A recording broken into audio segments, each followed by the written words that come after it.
What is going on, family? I hope you're doing well. I hope you're feeling amazing. I hope you're staying safe, staying protected mentally, physically, spiritually. Today we're going to talk about failure. And this is a very scary word. I know it's haunted me for a very long time. Just the thought of failure just would I realized that I've held myself back in a lot of different ways in my life, and failure can be scary. It can be extremely tough. It's not fun. And at the same time, it is super important. And it's important because it helps us to grow and expand. We need to fail in order for us to continue to grow and expand. We need to learn from failure so that we can continue to grow and expand. And this is something that happens all throughout the universe. When you think of, birds and pushing the baby bird out of the nest so that they can learn to flap their wings, they're going to fall on their face a few times. A baby who's learning how to walk, they got to fall down and keep falling until eventually they don't want to fall anymore. They just get up and move, get up and go. And so it's super important, and at the same time it's very tough. So how do we overcome that? How do we overcome and embrace failure and overcome the fear of it so that we can truly transform our lives? I know when I think back at my experience as a child, one of the main things that I was really fearful of was speaking to the opposite sex, speaking to girls. And I know I'm the only person in the world who's ever experienced this, but it was a scary thing. I mean, I remember growing up, being in recess, and I'd be over there playing basketball, playing football. I mean, just completely occupied in sports. But I remember at the same time, feeling like I wanted to talk to people and talk to these girl that I liked, and I was scared. And the thought of failing that encounter, the thought of getting rejected was devastating. I mean, devastating. And, the implications that it would have: embarrassment, judgment, vulnerability. I mean, that just wasn't something that I was cool with. I was in my comfort zone playing sports, but to sit in my comfort zone for so long and not go and take that step and not take my shot, it was challenging, really. And that's just one example, but there are a lot of different ways that we in our lives don't take the first step because of fear of failure. And so how do we get over that? How do we get past that? Because it can be scary. We have to realize, and this is a super key point, we have to realize that there are really two main ways that we actually fail. We fail when we don't try. So like me, I eventually tried. I eventually shot from half court and got the switch because I got the wifey now. So we worked it out eventually. But initially, I wouldn't even try to go speak to somebody because of that fear of failure. And maybe it's for you not wanting to try and get that promotion. Maybe it's for you not wanting to try and hold that event that's been on your heart, that's been on your mind for so long, because of fear of failure. Not trying. If we don't try, I mean, we miss 100% of the shots that we don't take. So if we don't try, that's the number one way that we fail. The second way that we fail is not learning from past failures, whether it be our own or from outside of us. So there's a long list of people who've come before us that have done the things that we want to do in order to live life fulfilled. To not learn from those people, we're setting ourselves up for more failure.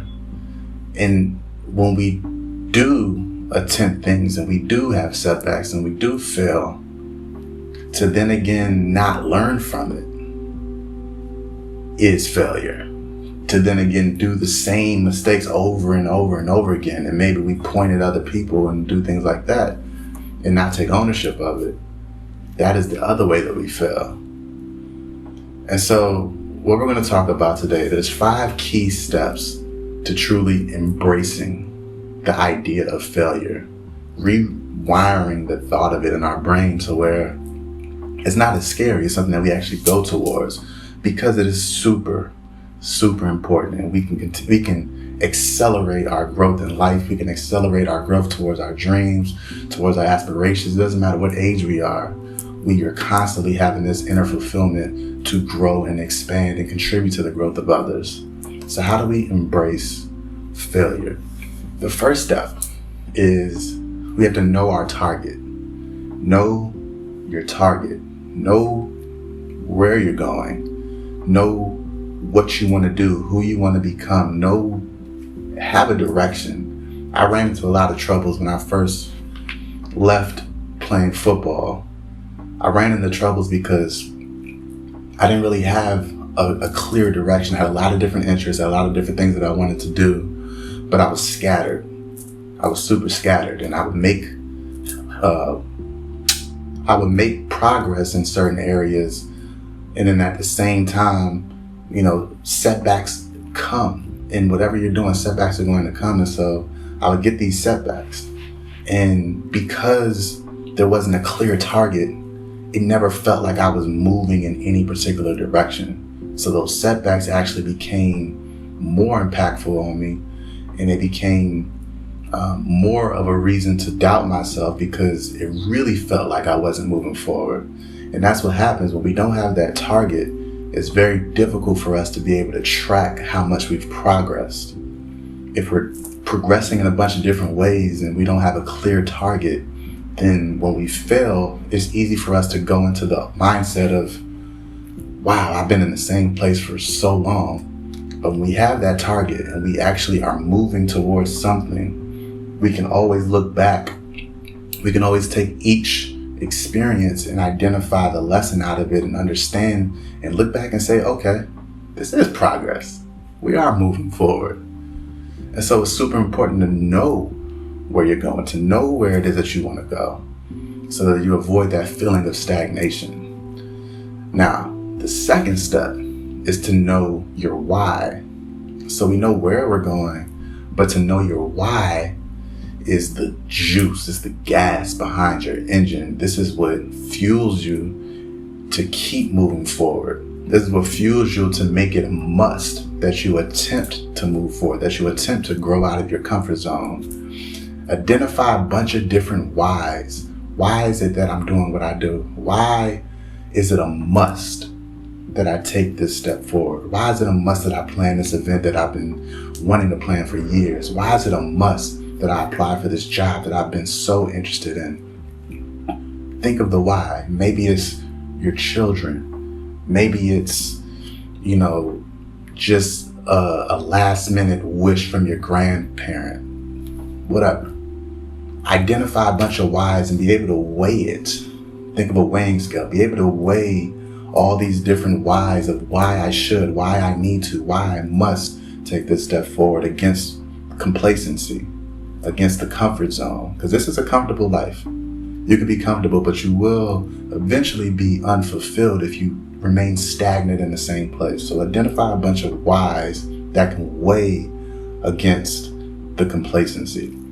And this will help to embrace that, the idea of failing. Have enough whys to push you past that. The third step is to surrender the how. Surrender the control that we think we have of this entire situation.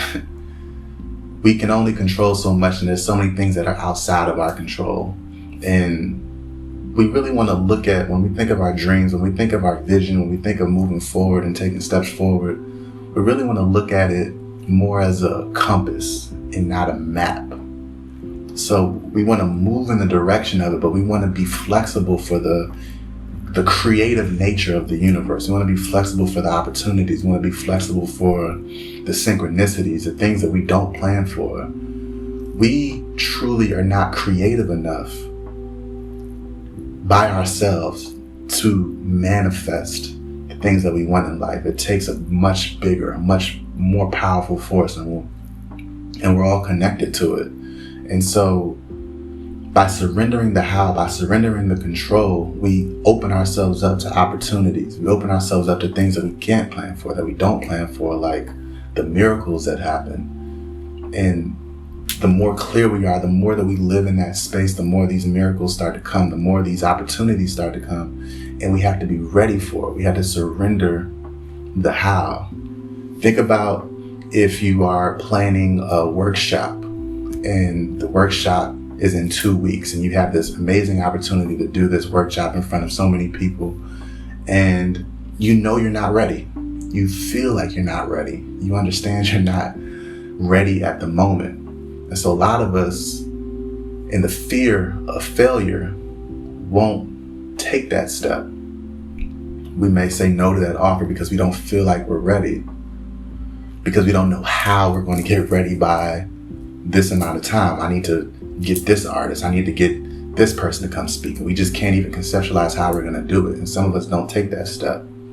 What I'm saying is, when we surrender the how, we do take that step and we embrace the idea of failure. We're able to accomplish and get so much value out of that growth, out of that experience. So maybe you're not ready on the workshop, but you've just grown all the way into that point and you train yourself to be ready for that workshop. That is the beauty of it. That is how we grow. And we just keep taking steps forward and taking goals, using it as our compass and moving forward in it. And a lot of times that help does come. Everything that you want helps that vision come to life in a way that you never expected it. And that's the beauty of the world we live in. That's the magic of the world that we live in. So surrender the how, treat it as a compass, not a map. The fourth step to how we embrace failure is to identify your lesson. Not identify the lesson, identify your lesson. Take accountability for the setback. Take accountability for the failure. Every single thing in life, there's a lesson to it if you look for it. Like I said, it's super easy to point the finger of, this didn't go right because that person didn't do this. This didn't go right because that person didn't do this. And that is a lesson in itself. However, if we want to truly grow within ourselves, we have to take accountability for what we could have done better, or understand why we had to go through this at this time, why this is actually getting me to my target. We have to understand our lesson. And this is super, super, super important. And this is what is also going to make it a journey for us and make it worthwhile. Everything that we do, when we make that step towards the things that we want, this is what makes it worthwhile, when we identify the lesson out of it and we actually gain knowledge, we gain strength, we gain momentum, and we grow. It's super powerful when we can embrace it. The final step to embracing failure is to celebrate the success. We have to learn, when we get that feeling of failing, when we get that feeling and we experience that setback, once we identify the lesson, we have to label it a lesson. We have to label it a success.